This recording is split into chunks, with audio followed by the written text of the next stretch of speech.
네, 말씀을 한번 살펴볼 건데요. 말씀은 창세기 17장 19절 그리고 로마서 9장 7에서 8절 말씀인데 그냥 제가 붙여놨어요. 지금 붙여놨는데 여러분들은 창세기 17장 19절 찾아주세요. 저는 로마서 제가 주보에 올려놓게 됐어요. 주보에 있으신 분들은 찾아주시면 됩니다. 여러분들이 먼저 읽고 제가 나중에 읽도록 하겠습니다. 여러분 먼저 읽어주세요. 다 찾으시면 저 한번 살짝 봐주시고 눈 낮추시면 찾은 줄 알겠습니다. 네, 전 노려보지 마시고요. 네, 읽어보겠습니다. 시작!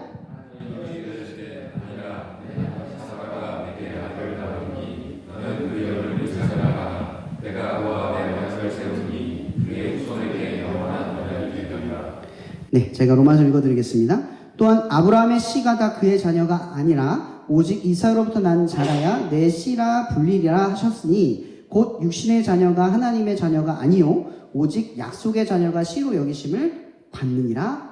아멘. 여러분 지난주에 저희가 아브라함에 대해서 나눴어요. 아브라함의 별칭이 뭐라고 했죠?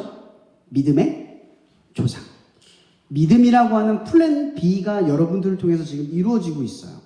그래서 이 창세기 12장 2절에 보면 너는 복이 될지라. 너는 복의 통로다. 어떤 번역본에서는 복의 통로다 이렇게 얘기를 하죠. 이 복의 통로라고 하는 건 엄연히 말하면 믿음을 의미해요. 믿음을 갖는 사람들을 통해서 하나님의 복이 흘러나오는 거죠. 그러니까 하나님의 플랜은 이 믿음을 가진 사람들을 통해서 이 세상에 하나님의 나라를 전하고 예수 그리스도의 사랑을 알게 하는 역할을 우리에게 부여하셨다는 거예요. 그렇기 때문에 예수님께서도 끊임없이 우리에 대해 뭐라고 말하면 너희들은 소금이다. 너희들은 빛이다. 이렇게 강조점을 두셨어요.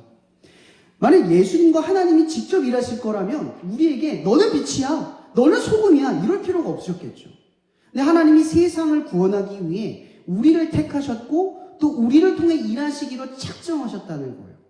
이 세상에 믿는 사람과 안 믿는 사람 혹은 평등함과 불평등함, 차별과 차이가 발생하는 것은 엄연히 말하면 하나님의 계획이 아니에요. 우리에게 맡기신 우리의 죄악이죠. 하나님은 세상을 완벽하게 지었고 우리를 통해서 완벽한 세상이 되기를 원하셨어요. 그럼 혹시 그 창세기 말씀 중에 레위기와 출애굽기부터 레위기, 민수기까지 율법을 읽어본 친구 있어요? 되게 어려운데 읽다 보면 느끼는 게 있어요. 뭔지 아세요? 하나님의 법은 하나님과 인간 사이의 어떤 규칙을 의미하는 것뿐만 아니라 인간과 인간 사이의 규칙조차도 뭐예요? 하나님의 법 안에 있다. 테두리 안에 있다 이 이야기예요. 그래서 심지어 레위기 19장 16절에는 이런 말을 해요. 예수님도 말한 거죠.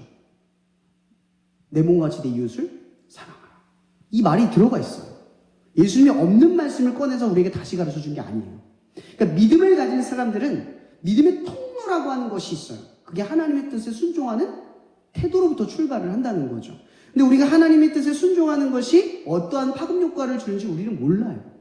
여러분 아브라함 믿음의 조상이라고 했어요. 믿음이라고 하는 건 내가 여러분들이 오늘 예배를 이렇게 지켰으니 예배를 지키면 지킬수록 내 삶이 형통할 것이다라는 굳은 약속이 있어서 예배를 지키는 것과 하나님을 믿어서 어떤 것이 보장되지 않지만 내가 원하는 것이 이루어질지 않을지 모르지만 하나님의 소품과 하나님에 대한 믿음이 있어서 내가 그 믿음으로 오늘을 해내는 것은 조금 다른 차이예요.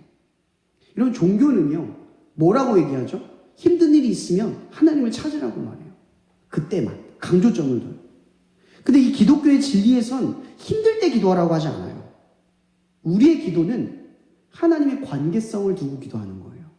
힘들거나 힘들지 않을 때가 중요하지 않아요. 잘 될 때도 하나님의 관계가 문제가 있을 수도 있고요. 잘 되지 않을 때에도 하나님과 관계에 문제가 생길 수도 있어요. 그러니까 우리의 기도의 맹점은 엄연히 말하면 우리의 삶에 초점이 되어 있는 게 아니에요.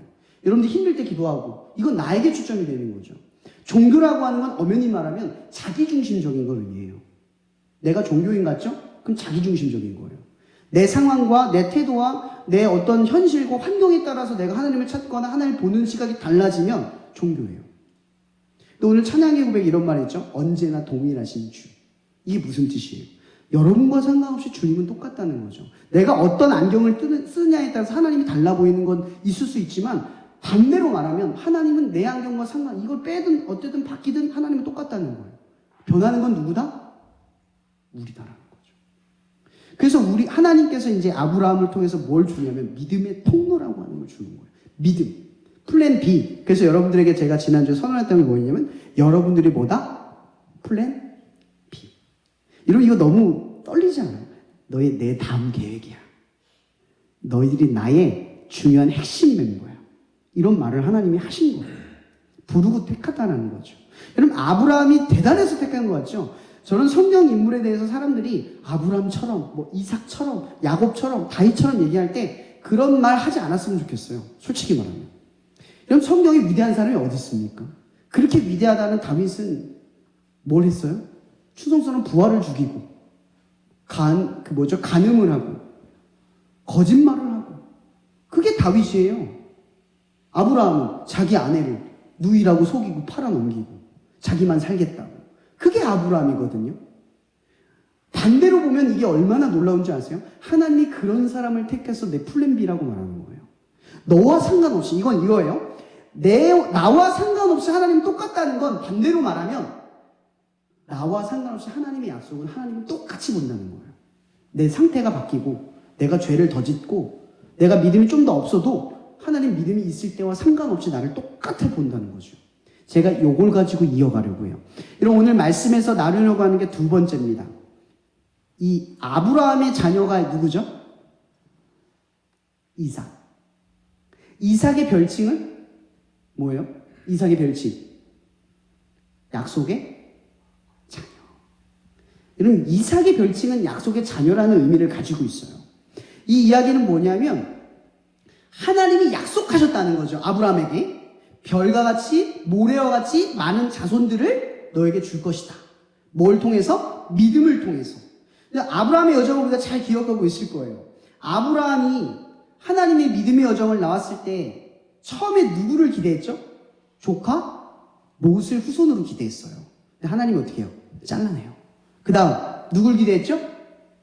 그의 종 엘리에셀 잘라내요. 또 누구 잘라내요? 그 다음에 이스마엘 86세에 아무 의미 없이 태어난 그때 그 아이를 잘라내요. 결국 누구만 남아요? 아무도 안 남았어요. 이삭도 안 태어났단 말이에요. 하나님이 다 잘리고 나서야 그때부터 86세부터 뭐가 시작돼요? 믿음의 여정이 새롭게 출발하는 거예요. 그의 나이 86세. 그때 평균이 40세까지 산다고 치면 소망이 없는 사람인 거예요. 그가 86세가 됐다라는 건 뭐예요? 두세 대가 걸러갔어요. 소망이 없는 거예요. 근데 14년을 더 기다려야 돼요. 하나님이 100세 때 아이를 준다고 했으니까. 계속 기다려야 돼요. 얼마나 막연하고 얼마나 힘들어요. 우리는 100세에 태어난 걸 알아요. 근데 아브라함은 모른단 말이에요. 딱 100세 때 태어난 걸 모르는 거예요. 근데 또 기다려야 되는 거예요. 이게 믿음이라는 거죠. 막연하죠. 근데 믿고 기다려야 된다는 거죠. 누굴 믿는 믿음으로? 하나님을 믿는 거예요. 제가 말했죠. 종교는 나를 중심으로 믿는 거예요. 내 상태를 가지고 하나님 믿는 거야. 내가 지금 이런 상황이니까 하나님 믿겨져 안 믿겨져. 이걸 따지는 게 아니에요. 내 상황과 상관없이 누굴 믿는 거예요? 하나님을 믿는 거예요. 그래서 아브라함의 믿음을 뭐로 여겼다고요? 의로 여겼대요. 그래서 의로 여긴 거예요. 아브라함의 믿음이 대단하다는 이야기를 하는 게 아닙니다. 그냥 믿은 거예요. 자기 상황을 믿을 만하지 않기 때문에 하나님을 믿기 시작한 거죠. 근데 우리는 꼭 하나님을 언제 믿는 줄 아세요? 삶에서?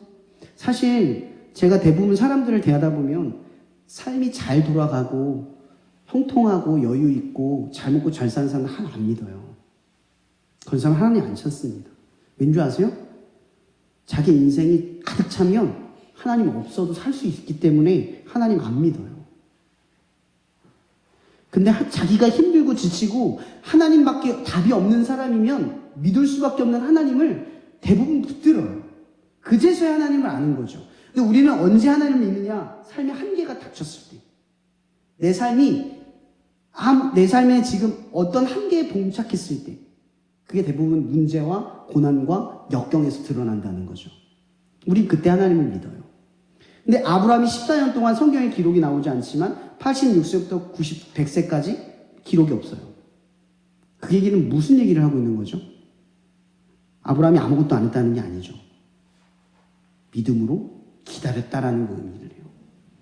이런 믿음은 그래서 엄연히 말하면 뭐와 동반이 되냐면 시간과 비례해요. 얼마나 기다릴 수 있느냐, 얼마나 참아낼 수 있냐가 여러분의 믿음이에요. 믿음은 대단한 일을 하고 나서 그 일을 보고 나서 저 사람 믿음 대단해! 이게 아니에요. 거꾸로 말하면 그 위대한 일을 이루기 위해 얼마의 시간을 참고 얼마의 막연함을 기다렸는가. 그걸 믿음이라고 이야기한다는 거죠. 바로 그걸 통해서 누가 태어났냐면 약속의 자녀, 100세의 약속의 자녀 이삭이 태어난 거예요. 하나님이 예정을 하신 거죠. 태어날 거야. 반드시. 꼭 이 자녀로만 하나님의 약속을 이룰 거야 라고 하는 분명한 약속을 하고 계셨다라는 거죠. 창세기 26장 4절에 이런 말이 있죠. 내 자손은 하늘과 별과 같이 번성하게 하며 이 모든 땅을 내 자손에게 주리니 내 자손으로 말미암아 천하 만민이 복을 받으리라. 이건 여기서 자손이래요. 자손. 그러니까 이걸 복수로 사용을 한 거거든요. 근데 이 성경에서 엘이라고 하는 말도 복수로 사용을 해요. 신들. 근데 이거 신들을 얘기할 때 뭐냐면 많은 신들을 의미할 때도 있는데 어떨 때는 이 신이 가장 클 때 복수를 써요. 그래서 창세기 1장에 보면 우리가 라는 표현이 있어요. 하나님을 우리라고 표현을 해요. 그건 복수 형태에서 신이 많다 그 뜻을 얘기하는 게 아니라 하나님은 계산할 수 없는 만큼 큰 복수형이다. 이걸 의미를 하는 거예요. 그러니까 여기서도 자손들이라고 하는 것은 뭘 의미해요? 이삭을 통해서 얻는 자녀가 뭐예요? 예수예요. 이거 지금 이삭을 통해서 얘기하려고 하는 게 뭐냐면 예수의 그림자를 이야기를 하는 거예요. 그럼 아브라함이 이삭을 드렸을 때 이삭을 드리는 그 순간에 뭐가 생각이 나요? 신약을 알고 있는 사람들은 다 느껴요. 이건 하나님이 아들을 죽이는 모습, 내어주는 모습과 동일하다는 걸 느껴요.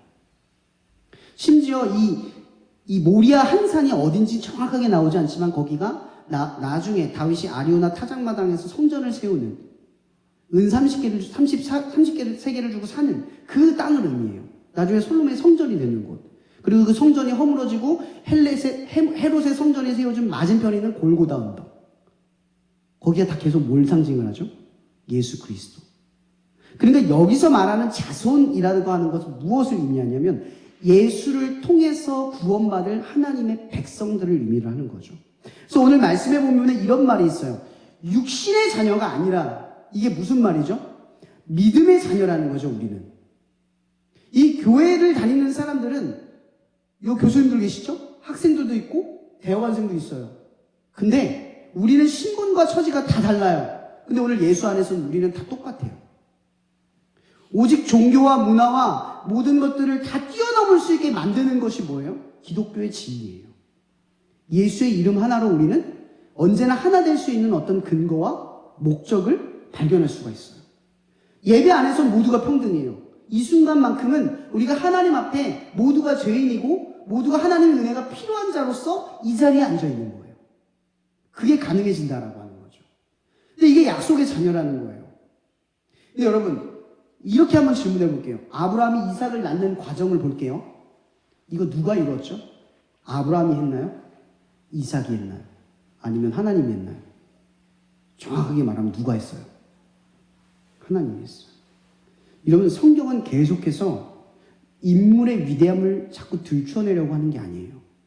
뭘 자꾸 이야기하냐면 아브라함의 부족함, 이삭의 부족함, 야곱의 부족함, 요셉의 부족함, 다윗의 부족함, 솔로몬의 부족함 속에서 뭐가 계속 흘러가고 있냐? 하나님의 계보, 하나님의 역사가 흘러가고 있다는 걸 말해요.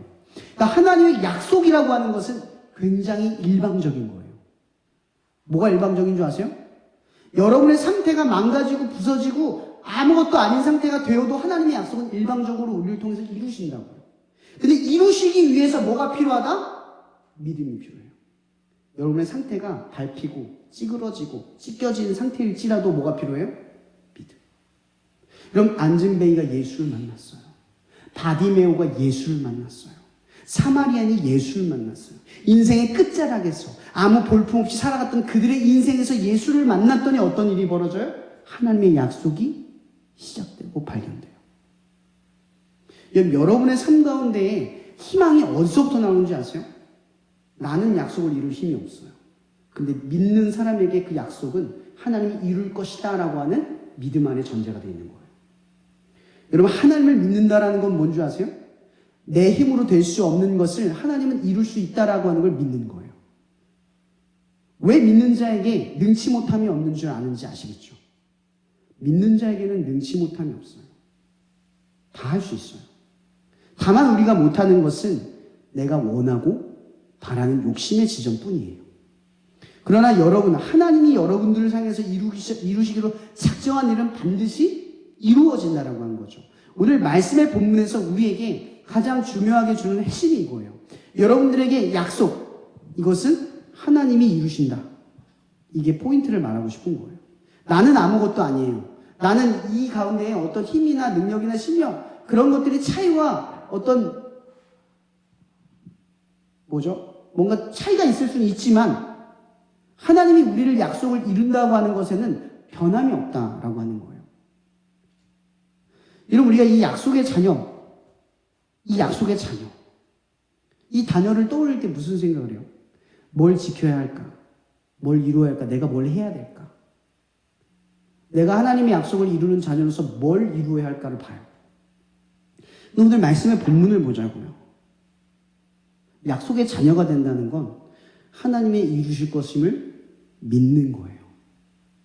그 믿음의 전제로 행동하고 믿음의 전제로 따라가고 믿음의 전제로 경험하는 거죠. 근데 우리는 이 약속의 자녀라고 하는 것을 잘못 이해하고 있어요. 우리가 마치 뭔가 약속을 이룰 존재인 것처럼, 마치 그 약속을 이루어야 될 존재인 것처럼 스스로에게 뭐라고 하죠?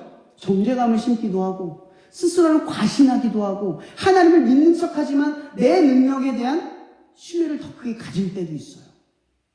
그래서 어떤 사람들은 하나님께 영광을 돌립니다 라고 말하지만 속 그 깊은 데선 내가 했어, 내가 하나님을 위해 뭔가 했어 라고 하는 자만심이 꽃피우기도 한다는 거죠. 여러분, 성경 요한복음 1장 12절에 이런 말이 있습니다. 영접하는 자 곧 그 이름을 믿는 자들에게 하나님의 자녀가 되는 권세를 주셨다. 여러분, 이 말씀을 고스란히 이해한다면 영접하는 게 뭐예요? 받아들이기만 한다면 하나님의 자녀가 이미 너희들에게 주어졌다라고 하는 거예요. 여러분, 예수님께서 아직 십자가에도 매달리기 전에, 아직 죽기도 전에 요한복음 16장 33절에 뭐라고 말씀하신 줄 아세요? 아직 십자가 근처도 가지도 않았어요. 그분이 이렇게 말합니다. 이것을 너희에게 이르는 것은 너희로 내 아래서 평안을 누리게 하려 함이라. 세상에서는 너희가 환난을 당하나 담대하라. 내가 세상을 이겼노라. 그럼 예수님이 믿음을 보여준 거예요. 지금 예수님은 아직 십자가에 간 적도 없고 아직 십자가를 이긴 적도 없어요. 부활의 역사를 아직 시연하지도 않았어요. 근데 믿음으로 보고 계신다는 거죠. 예수님도. 하나님의 약속을 이루실 것임을 의심하지 않는다는 거예요. 내가 이루었대요. 내가 이미 이겼다고 선언하는 거죠. 그분이 바라본 것이 뭐였냐면 바로 약속이라고 하는 거죠. 하나님이 이룰 것임을 믿고 생동하고 하나님이 이룰 것임을 믿고 살아가는 것. 내가 그리스도인 됨은 나에게로 비롯되는 것이 아니라 하나님에게로부터 비롯된다라는 걸 아는다는 거죠. 여러분, 제가 여러분들에게 자신감을 좀 심어줬으면 해서 이 말씀을 좀 준비했어요. 이런 믿음, 얼마나 우리 믿음이 부족하면 예수님이 이런 말을 합니다.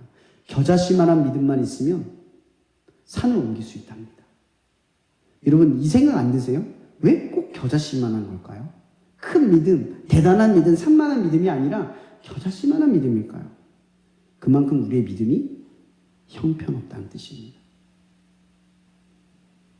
이런 약속의 자녀를 이루신 하나님, 아브라함을 통해서 반드시 주시라고 하신 것을 주신 하나님, 그것이 바로 이삭이라고 하는 한 예수 그리스도의 계보의 출발점이에요. 혹시 마태복음 1장 읽어보신 분 계시나요?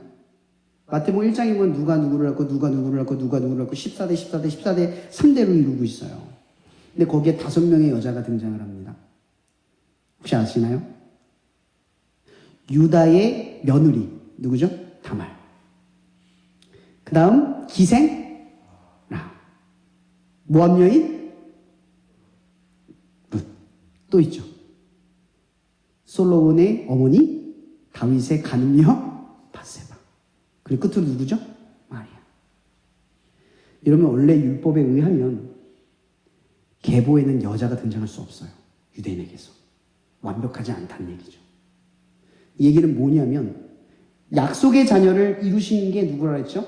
하나님이에요. 아브라함의 역할은 있었지만 하나님이 독보적으로 이루신 거예요. 하나님 없이 될 수 없는 거예요. 여러분의 삶도 내가 중요하긴 하지만 하나님이 플랜 B로 우리를 부르셨지만 여러분들을 향한 계획을 하나님은 반드시 이루시는 완벽한 존재, 가장 큰 존재라는 건 변함없어요. 근데 중요한 건 이거죠. 하나님은 이루시고자 하는 것을 이루신다. 아까 5명이 등장했다고 했죠? 원래로 따지면 생각해 보세요. 이게 예를 하나 들면 뭐냐면 율법에 이런 말이 있어요. 여호와의 총회에 영원히 들어오지 못할 족속 2족속이 등장해요. 세 족속이죠. 에돔, 암몬, 모압. 여호와의 총회에 영원히 들어오지 못할 족속이에요. 근데 아까 제가 중간에 뭐가 들어갔죠? 룻. 룻이 어디 족속이라고요? 율법에 의하면 룻은 하나님의 계보를 끊는 존재예요. 근데 이어졌네요.